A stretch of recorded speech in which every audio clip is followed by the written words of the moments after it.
On est le 30 décembre 1978. De base, Dennis, qui est juste ici, il voulait pas sortir ce soir. Il s'est dit qu'il allait encore passer la nuit à juste boire et écouter de la musique, en essayant de juste noyer les dernières émotions encore vivantes en lui. Il essaie de se ressaisir quand même et il se dit, non c'est bon, ce soir je sors, je dois voir du monde, c'est vital, il faut absolument que juste j'aille prendre l'air parce que si je reste encore une nuit enfermé chez moi, ça va très très mal se passer. Une fois qu'il est sorti, il rencontre un jeune homme du nom de Holmes. Holmes, il a essayé d'acheter de l'alcool dans un bar, parce que malheureusement il a pas réussi parce que Holmes, il a une apparence très très jeune et effectivement c'est un très très jeune puisque Holmes, il a 14 ans. Dennis, en voyant ça, il essaye d'être un peu gentil, donc il lui dit mais t'inquiète, viens chez moi j'ai de l'alcool, on pourra écouter la musique chez moi, on pourra passer la soirée ensemble. Donc le jeune homme il accepte, il suit Dennis jusqu'à chez lui, ils passent la soirée ensemble, ils boivent, ils écoutent de la musique et au bout d'un moment ils finissent par s'endormir. Le lendemain matin, Dennis il se réveille juste avant l'adolescent et il le voit couché dans son lit et en le regardant, ça fait tilt immédiatement et il se dit ce jeune garçon qui est à côté dans son lit, il doit pas partir. Ça se passe extrêmement vite dans sa tête. Il prend une cravate qu'il trouve, qui est pas trop loin, et il commence à l'étrangler avec. Mais c'est pas suffisant. Il prend un seau rempli d'eau et il le noie à l'intérieur. Mais Dennis, il va pas s'arrêter là. Il va transporter le corps de l'adolescent dans sa salle de bain. Et il va le nettoyer avant de le remettre sur son lit. Et c'est à ce moment-là qu'il commencera à faire des actes de nécrophilie avec le cadavre du jeune garçon. Et il attendra que son corps se rigidifie pour pouvoir le cacher dans son plancher de son appartement. 8 mois plus tard, c'est dans le jardin de sa résidence que Dennis va brûler les restes de son corps en décomposition.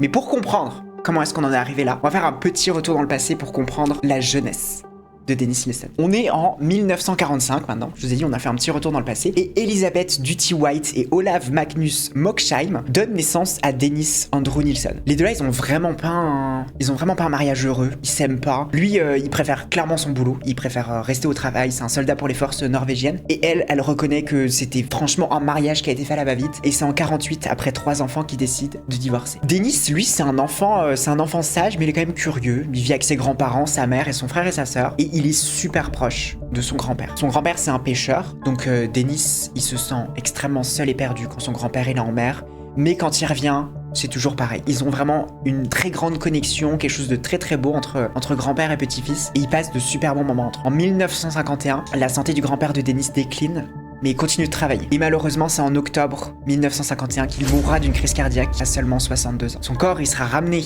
à la famille pour l'enterrement, et la mère de Dennis proposera à Dennis justement de voir son grand-père une dernière fois. Il rentre dans la pièce où le corps de son grand-père y est. Le cercueil il est ouvert et c'est à ce moment-là où Dennis verra le corps de son grand-père décédé et ça sera son premier souvenir traumatisant. Après le décès de son grand-père, il se renferme énormément.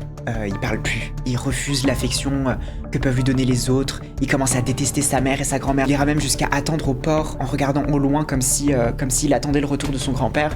On sent que d'avoir perdu son grand-père, ça l'a profondément traumatisé. C'est quelque chose qui va énormément le marquer dans sa vie. Quand il va commencer à devenir adolescent, il va découvrir peu à peu son homosexualité. Il gardera ça caché, vu que à l'époque à laquelle il vivait, c'était évidemment pas le genre de choses que tu pouvais exposer. Il va faire des attouchements à sa sœur, puisque les garçons qu'il trouvait lui attirants avaient les mêmes traits physiques que sa sœur. Et lui-même se fera toucher de façon inappropriée par un autre garçon et il avouera que il n'avait pas trouvé l'expérience désagréable. Et c'est même lors d'une nuit que Dennis va caresser le corps de son frère pendant qu'il dormait, donc il va l'agresser. Et suite à ça, Olav Jr., son frère, se servira de cette agression pour ridiculiser son frère en public. Le fait que je vous parle de la sexualité de Dennis, ça aura un impact pour la suite de sa vie et vous allez comprendre puisque ça va être un peu le truc central qui va un petit peu pousser Dennis à commettre tous les crimes qu'il a pu commettre. En 1961, il en a marre de rester avec sa famille elle est pauvre, son beau-père il est strict. En fait il est juste lassé, il a qu'une envie, c'est vraiment de partir loin de la maison en fait, tout simplement. Il s'engage dans l'armée comme boucher, il est accepté et il avouera lui-même qu'il adore ça, il surkiffe l'armée. Le fait de pouvoir voyager,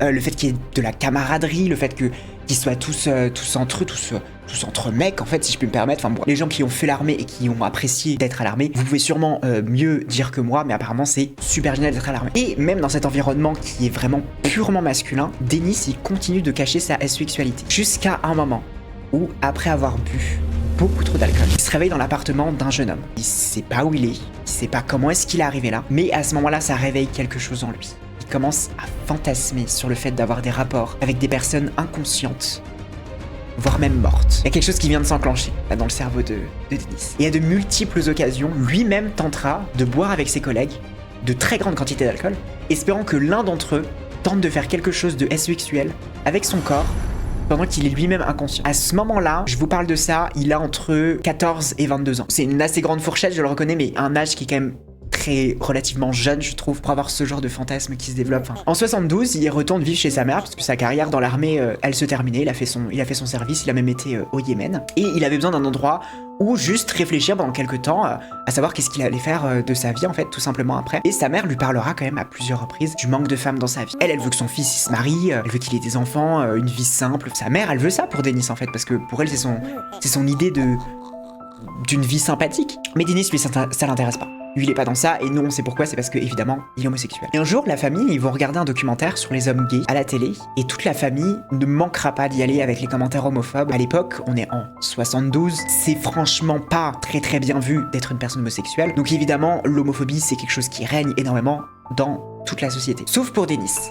Dennis, lui, il défendra les droits des personnes gays, auprès de sa famille lorsqu'ils regarderont ce documentaire, et ça déclenchera une dispute dans la famille. Et c'est à ce moment-là où le frère de Dennis avouera à toute la famille que Dennis est homosexuel. Il avouera le fait qu'il s'est fait toucher de façon inappropriée par son frère lorsqu'ils étaient plus jeunes, et évidemment il va forcer le coming out de son frère. Suite à ça, Dennis il pardonnera jamais son frère et il gardera des contacts que très légers avec le reste de sa famille, ce qui va le pousser à rejoindre la police londonienne. Et un an plus tard, alors qu'il performe plutôt bien son travail dans sa carrière, il se rend compte que l'armée, vraiment, ça lui manque trop. L'ambiance de l'armée, la camaraderie, le fait de voyager, tout ça, c'est vraiment quelque chose qui lui manque énormément. Et la différence entre la vie civile et la vie dans l'armée, c'est trop dur pour lui, vraiment, il n'y arrive pas. Donc, pour pouvoir mieux transitionner dans le fait de faire son deuil de l'armée, si je puis me permettre, il va commencer à boire, il va commencer à fréquenter des bars gays, il va avoir des relations avec d'autres hommes, mais en vrai, ça le détruit de l'intérieur. Il sait qu'il veut pas vivre cette vie, il sait qu'il veut pas ça, c'est pas fait pour lui, c'est pas ça qui le rend heureux, ça. Au contraire, ça nourrit le trou qu'il a en fait dans lui. En 75, alors qu'il sort, encore une fois, compte aller fréquenter un bar gay pour encore une fois boire jusqu'à plus ne se souvenir comment il s'appelle, il voit dehors un jeune de 20 ans qui se fait menacer par deux hommes. Il s'interpose et il propose au jeune homme de venir chez lui, histoire qu'il puisse reprendre de ses esprits. Ils passeront la soirée à boire,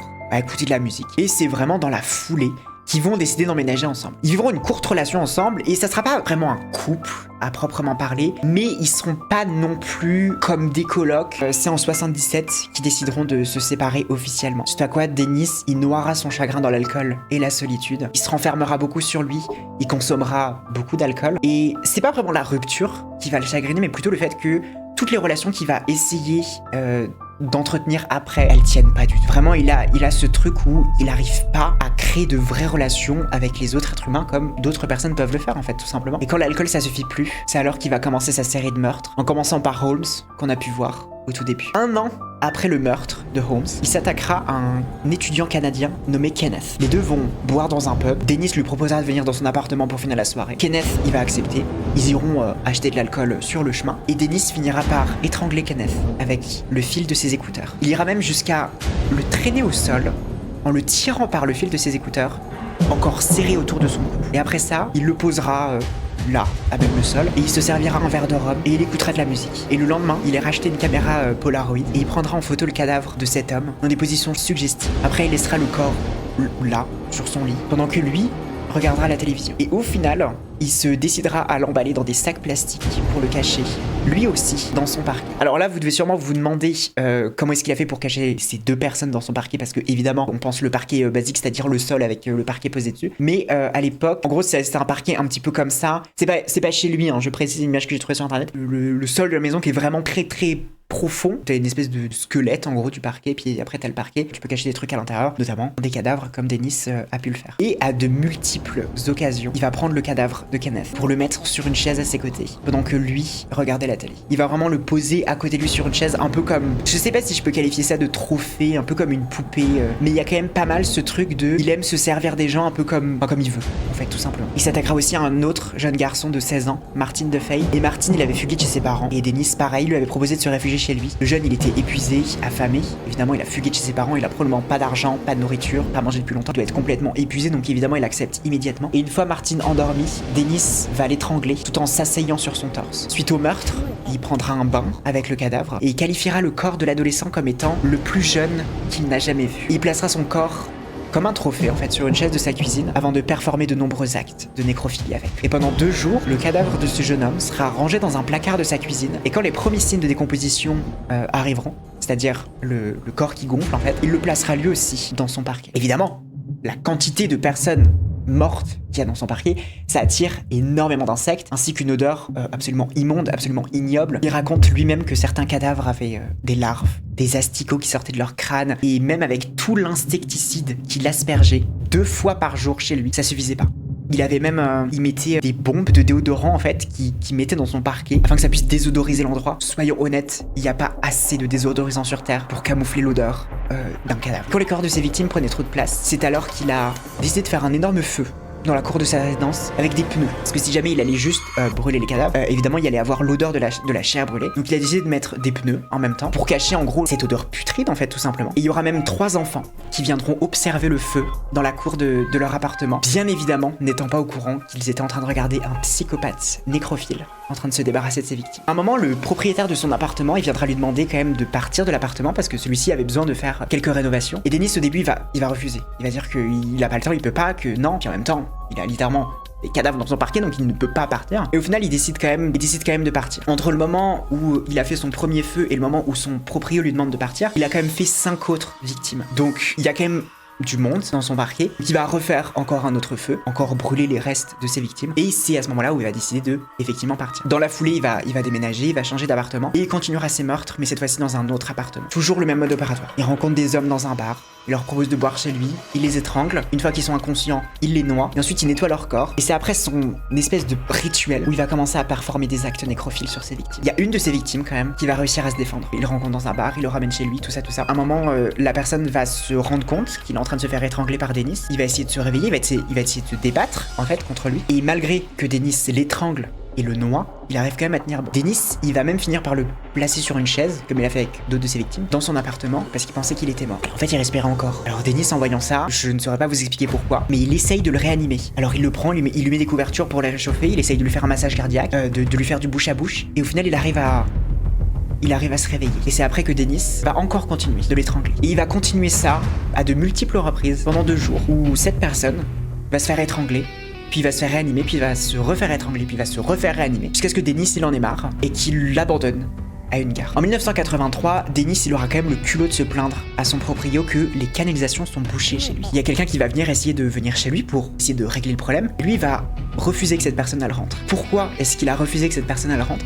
C'est parce qu'il était en train de disséquer le corps d'une de ses victimes à même le sol de sa cuisine. Il y a un employé d'une entreprise de plomberie qui ira jeter un œil aux canalisations de la résidence et il trouvera à l'intérieur des canalisations des boyaux et des petits ossements. Les petits ossements seront examinés par la police scientifique pour savoir si c'est des ossements humains ou animaux, et c'était bel et bien les os d'un être humain. Au final, la police arrivera à examiner l'appartement de Dennis et dès leur entrée, évidemment, l'odeur est inévitable. Il y a une odeur immonde qui est présente et les enquêteurs lui annoncent que ce qui bouchait sa canalisation, c'était des restes humains. Et Dennis, il est en train de faire semblant d'être choqué. Des restes humains? Mais non, je suis pas au courant, mais c'est horrible.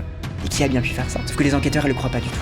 Son petit numéro, ça tient pas avec eux. Et il lui demande immédiatement où sont les corps de ses victimes. Il n'essayera même pas de rementir, cette fois. Et il finira par tout avouer sur place, en leur montrant où trouver les restes du cadavre trouvé dans les canalisations. Il y avait certains restes qui étaient dans les placards de sa cuisine, il y en a d'autres qui étaient dans l'armoire de sa chambre, et ils retrouveront même un torse disséqué et un crâne qui avait été ébouillanté. Quand l'inspecteur demandera à Dennis si c'était les restes de une personne ou 2, Dennis répondra, je sais pas, 15 ou 16 peut-être. Il plaidera non coupable au tribunal, même après avoir tout avoué aux enquêteurs, et il écopera quand même de 25 ans de prison en 1983. Il sera transformé en emprisonnement à perpétuité en 94. Et il finira par mourir en 2018. Voilà.